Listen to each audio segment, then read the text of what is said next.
How to treat hooded eyelids. This is a really important area to understand, and there are two different reasons why your patients might attend. If you do not accurately identify these patients, you will do the wrong treatment and make them look worse, but also miss a potential opportunity to make them look better. You're going to have patients who have this problem coming to you specifically with the concern, but also patients who don't mention it, and if you treat them the wrong way, you're going to make them very, very sad, tired, and unhappy. So let's talk about hooded eyelids and what you need to know to inject safely. So what exactly are hooded eyelids? The way I like to think of it is if the skin from the forehead has almost one continuous plane without any folds interrupting it all the way down to the eyelashes, then you have a potential hooded eyelid. You can think of this as being most evident if you push down on the eyebrow and you can see the energy making its way all the way through to the eyelid. It's actually quite a different structure compared with what many people have. For example, on my face, when I push down on this, there is an area where there is a divide between the lid and the forehead skin. And this prevents my forehead skin from transmitting energy into the eyelid. There's also an in-between type where the connections around the eyelid skin are not a complete single surface, but there's enough energy transmitted from the skin above the eye to rest on the eyelashes themselves. And these structures all need to be identified, particularly before you do botulinum toxin in the forehead, but also in the patients who are asking for you to help lift their eyebrows. So one of the reasons why understanding hooded eyelids are so important is because it can very easily confuse a clinician who may think they have an eyelid ptosis, when in actual fact, what they have is a brow ptosis. This is really important to understand because the cause and the treatment are completely different. So this is all about how that energy from the forehead makes its way into the skin near the eyelashes. And that's all due to the structure of the eye in this area. If you get a droopy eyelid where there's no connection in that energy, it's likely caused by the levator palpebral muscle being relaxed.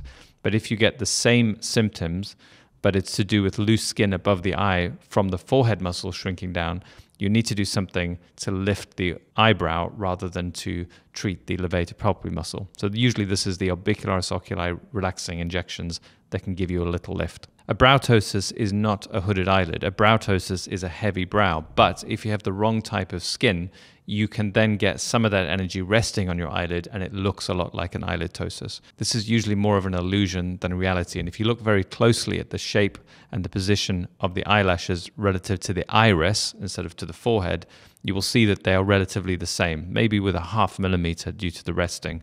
But it's the bunching of skin above the eyelashes that makes it look like the eyelid is drooping. So let's talk about some different scenarios. Scenario one would be a patient attending asking to look less tired, and you notice that they have hooded eyelids. This is quite a common situation. Sometimes they'll be even more specific and say, I have hooded eyelids, what can you do about it? And this is where you will be assessing how much of that hooding is down to the contractility of orbicularis oculi muscle. So the muscle that pulls the eyebrow down is partially contributing to the position of the hood.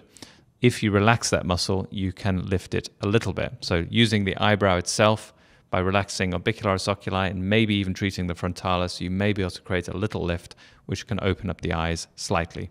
So this kind of patient is not particularly risky because they are specifically saying, make me look less tired. The real tricky ones are the ones who actually have forehead lines and ask you to get rid of forehead lines. And until you notice that getting rid of forehead lines on someone with hooded eyelids causes them to look even worse, you'll probably do it at least once, maybe twice, before you never forget again. That treating forehead lines on someone with hooded eyelids is usually not a good idea. Now, there are patients you can get away with it just the right amount, but typically you need to be very careful using toxins with anyone with hooded eyelids unless you're specifically trying to lift their eyebrows. I would not be treating only to get rid of forehead lines because so many of them will end up looking tired. So how do you manage a patient who comes to you specifically for forehead lines but has significantly hooded eyelids? For me, it's worth firstly getting to the bottom of why they always attend. This is one of the core things I try and get across to people, which is most people attend not for a specific reason, but to feel a specific way. So they want to look younger, feel more confident, all those sorts of things. And then I would build the treatment plan around achieving those goals. It's then no longer a problem if the treatment will actually degrade their confidence because you'll make them look tireder. They'll be grateful for you to tell them that, as long as you've got some other ideas to help them too. Now, there will be a small number of patients who only want their forehead lines treated. They're not interested in anything else.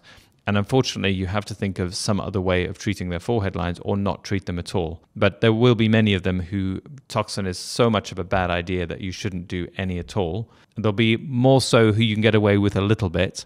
And you're probably then into the territory where we need to use combination treatments. So that could be anything that improves the quality of the skin, dermal fillers sometimes, and a little bit of botulinum toxin, but not too much as to cause a brow drop. So it's often a more complex solution because the variables are a bit more limited and you can't do one thing as you would normally without potentially causing a negative outcome. So we're doing little tweaks in lots of different areas for a more overall improvement. And most patients who are sensible patients will be grateful for that expert advice. If you want more insights and training on botulinum toxins in particular, as well as anatomy, click the link down below. I've got something very exciting coming up.